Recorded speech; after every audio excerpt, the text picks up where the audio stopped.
You ask Tiger to solve. This deals with linear equations with one unknown.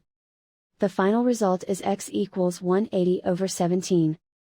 Let's solve it step by step. Group all constants on the right side of the equation. Subtract 180 from both sides.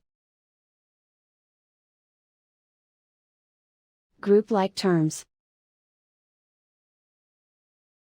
Simplify the arithmetic.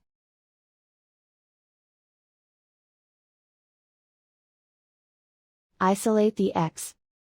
Divide both sides by -17. Cancel out the negatives. Simplify the fraction. Cancel out the negatives. And so the final result is x equals 180/17.